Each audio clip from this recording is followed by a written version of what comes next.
Okay, if you watch my first video and you want to know what I think, please keep listening.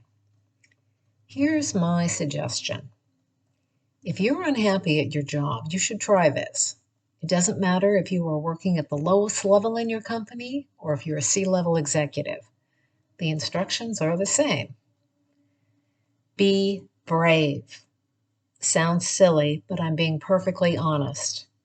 Ask your supervisor to have a meeting with you to discuss your job. From here, it's simple. Just ask one question. What can you do to be better at your job and help support them?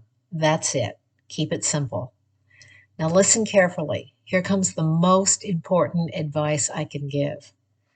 Be prepared to hear answers or questions that may blindside you. You may be opening a can of worms for yourself.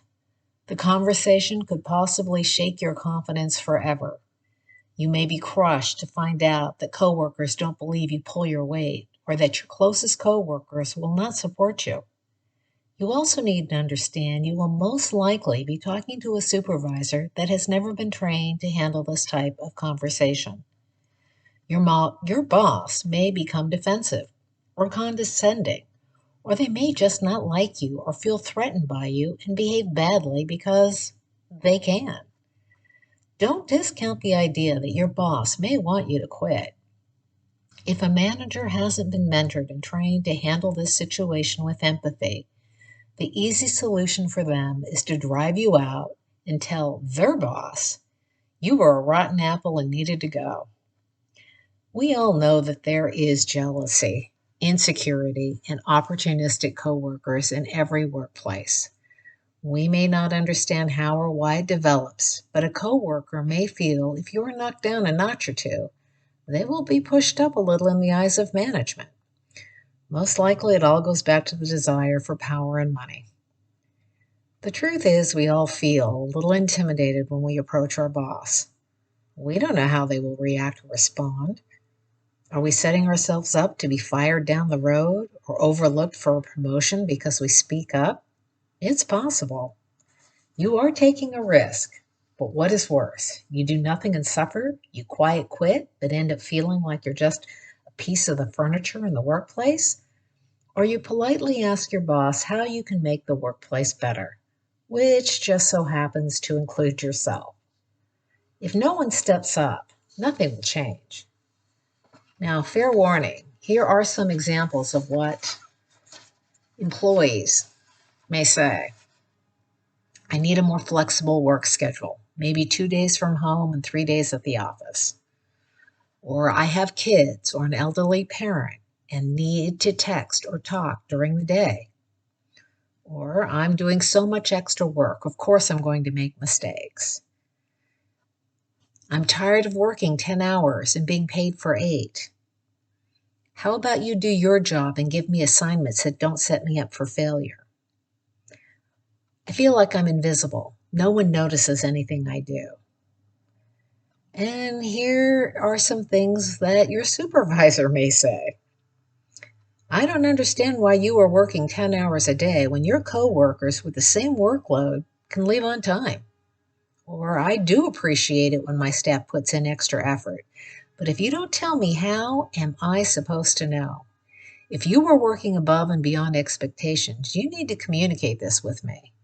I carry my own workload as well as supervise others. Or they could say, I'm sorry if you feel you're not appreciated, but I have been monitoring your performance and you are not meeting the expectations of even your coworkers. You may be overestimating your contribution and value. And now I'll say it again. Be prepared. You may be blindsided. A few things employees need to know.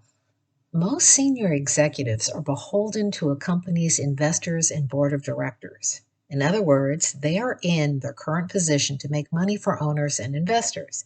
They are not paid to make sure you're happy on the job. They are paid to balance three things: their commitment to their own moral compass and success of the company, their creativity to lead and manage organizational change, and their ability to make sure they follow the corporate culture. What does that mean to you? If the head of your department or your boss is not able to convince the CEO or owner or investors that the duties, responsibilities, and expectations in their contract are impossible for them to execute, most likely they will leave voluntarily or be fired. It's a heavy yoke around their neck. So before you push for a promotion, think about how well you will balance these three competencies. It's so easy to criticize or dislike your supervisor. It's even a great way to build camaraderie with your coworkers when you can get together and talk about how incompetent your boss is. But just remember, if you're looking for a promotion, someday you may have staff that talks about how much they dislike you. Managing people is not for everyone. So now what? Again, first and foremost, be brave. Next, this is all about your approach. Put yourself in your supervisor's shoes. How would you like to be approached? There are dozens of ways for this conversation to go sideways, so think about what you really want. Asking for more money, time off during the busiest time of the year, more respect, more responsibility are not what you truly want. Face it, you want to be appreciated and secure. Yes, of course, we all want more money and more time off, but you will feel much better about your life when you're working for a successful company that treats its employees fairly. You want to feel like you're part of something bigger than just yourself. You want to be seen and be reminded that what you do matters. So say that first. Remember, this is not instant gratification. Your boss will not wave a magic wand and instantly make your workplace and your job better. Your job is no different than your personal or family relationships. It takes time to build trust and make positive changes. And don't forget, your boss and all senior management also want to be successful. You and your supervisors want the same thing. So don't be antagonistic. Hostility and anger will get you nowhere fast. I'm stopping here. My next video touches on advice for what happens after the meetings, do's and don'ts, and if this will make you feel any better.